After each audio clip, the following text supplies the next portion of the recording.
यह उनकी पहली भारत यात्रा है, लेकिन एक पुराने मित्र के रूप में वे भारत को बहुत अच्छे से जानते हैं, समझते हैं।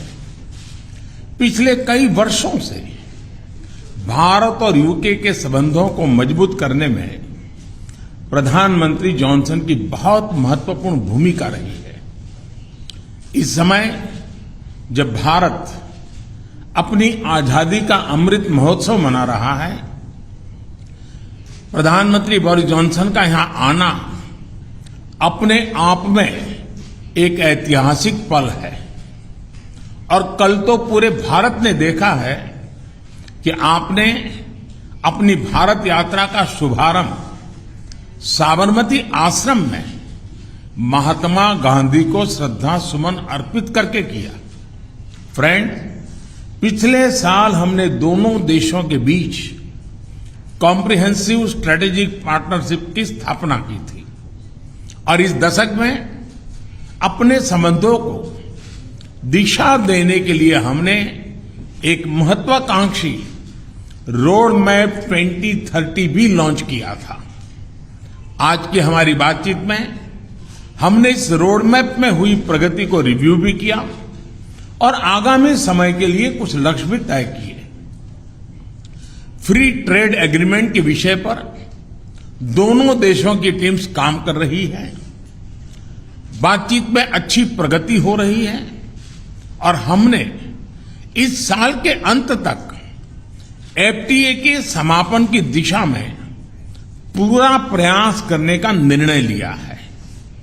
पिछले कुछ महीनों में भारत ने यूएई और ऑस्ट्रेलिया के साथ फ्री ट्रेड एग्रीमेंट का समापन किया है। उसी गति, उसी कमिटमेंट के साथ हम यूके के साथ भी एफटीए पर आगे बढ़ना चाहेंगे। हमने रक्षा क्षेत्र में सहयोग बढ़ाने पर भी सहमति व्यक्त की है।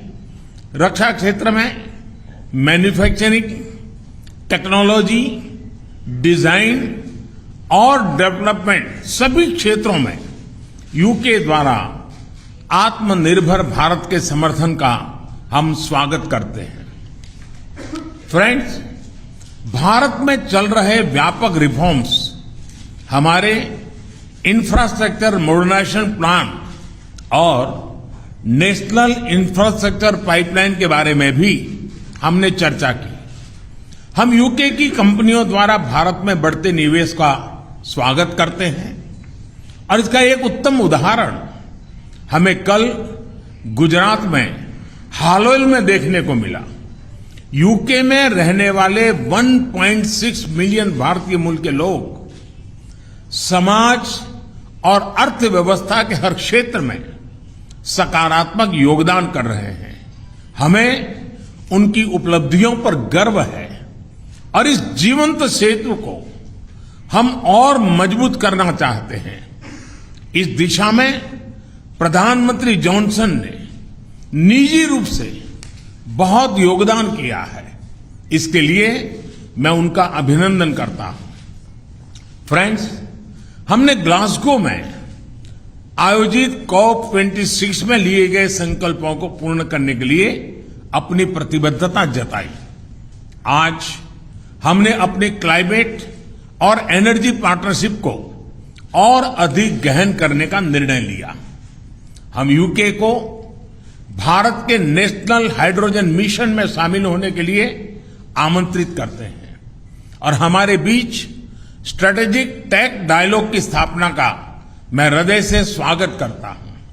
फ्रेंड्स, आज हमारे बीच ग्लोबल इनोवेशन पार्टनरशिप के इम्प्लीमेंटेशन अरेंजमेंट्स का समापन एक बहुत महत्वपूर्ण पहल साबित होगी। यह अन्य देशों के साथ हमारी विकास साझेदारी को और मजबूती प्रदान करेगा। इसके तहत तीसरे देशों में मेड इन इंडिया इनोवेशंस के ट्रांसफर और स्केलिंग अप के लिए भारत और यूके $100 मिलियन तक को फाइनेंस करेंगे। इनसे सस्टेनेबल डेवलपमेंट गोल्स की प्राप्ति में और क्लाइमेट चेंज से निपटने के प्रयासों में भी मदद मिलेगी। ये हमारे स्टार्टअप्स और एमएसएमई सेक्टर के नए मार्केट्स तलाशने और अपने इनोवेशंस को ग्लोबल करने में बहुत उपयोगी सिद्ध होगा। फ्रेंड, हमने क्षेत्रीय और वैश्विक स्तर पर हो रहे अनेक डेवलपमेंट्स पर भी चर्चा की।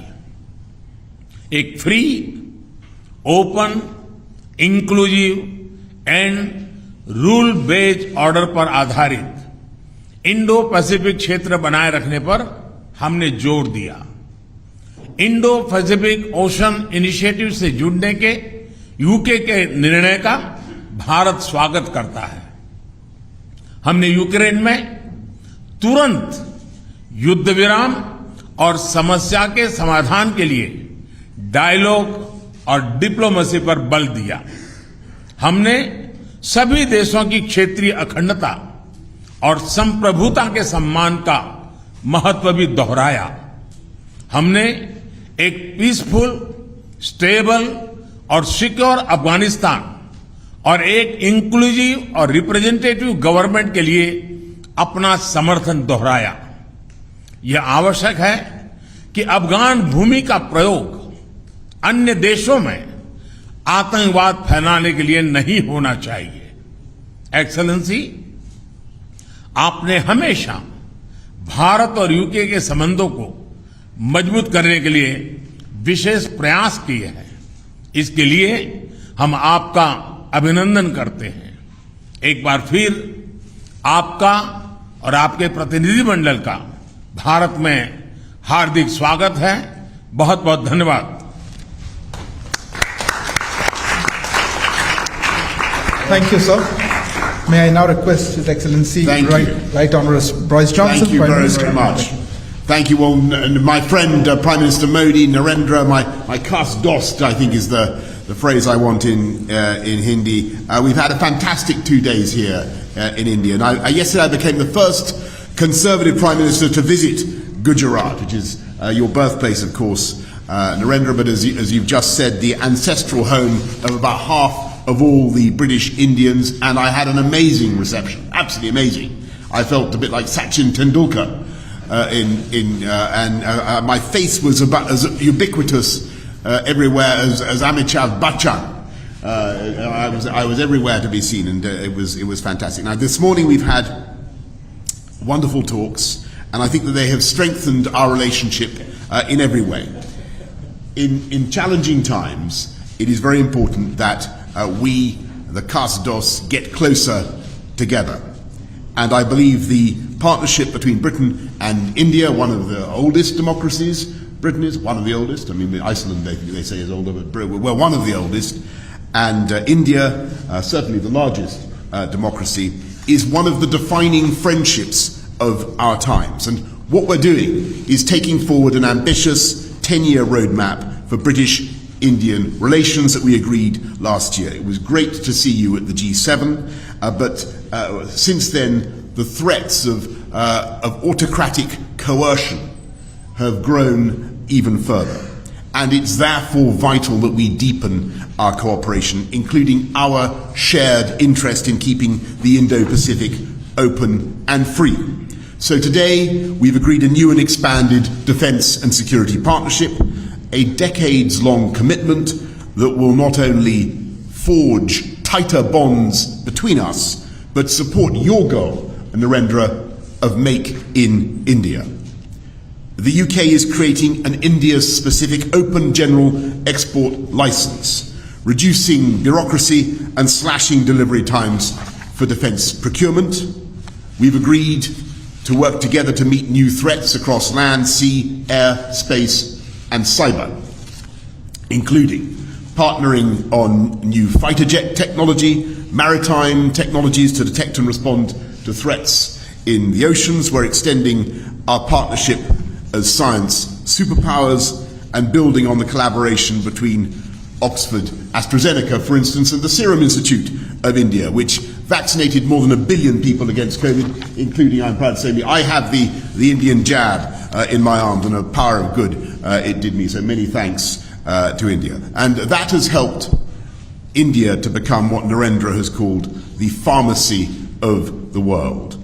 Today, we're embarking on joint initiatives on malaria vaccines, on antimicrobial resistance, and a digital partnership between the Indian National Health Authority and our NHS.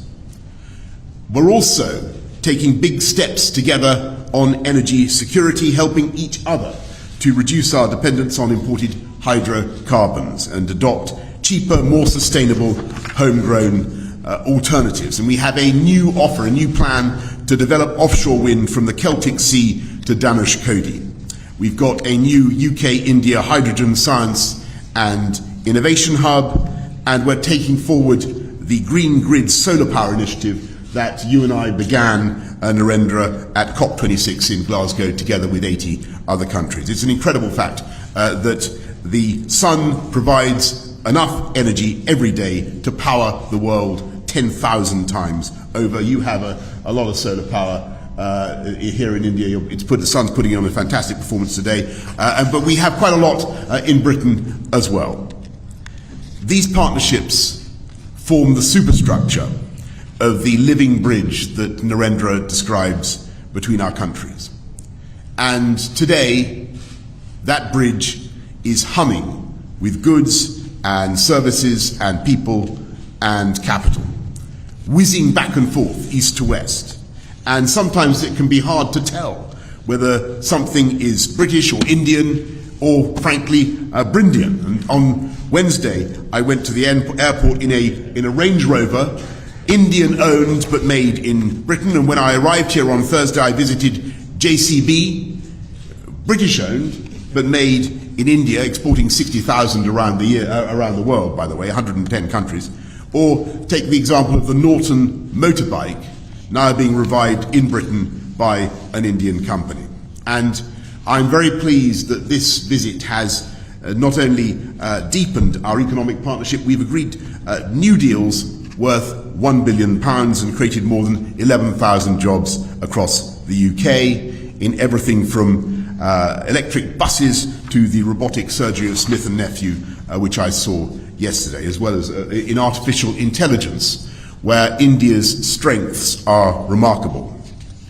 And perhaps most significantly for the long term, we're making full use of the freedom that we now have to reach a free trade agreement, a deal where you can lift those tariffs, you can, India, Narendra, on our machinery and apples. Actually, you've already done it on apples, so thank you for the apples.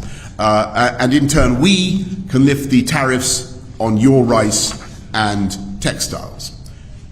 We've already closed 4 chapters, and today we're announcing new measures to make it easier to export UK-made medical devices to India and ensure mutual recognition of UK higher education qualifications. And as the next round of talks begins here next week, we're telling our negotiators, get it done by Diwali in October. Get it done by Diwali. This could double our trade and investment by the end of the decade, widening that living bridge into a multi-lane motorway pullulating with beautiful jointly made electric vehicles and creating hundreds of thousands of new jobs in both our countries. So, as India celebrates its 75th year of independence, I am filled with optimism about the years ahead and the depth of the friendship between our countries and the security and the prosperity that our partnership can deliver for our people for generations to come. Thank you all very much, and thank you, Prime Minister Modi. Thank you. Thank you. Thank you, Excellency. That concludes the press statements. Please remain seated as the dignitaries leave.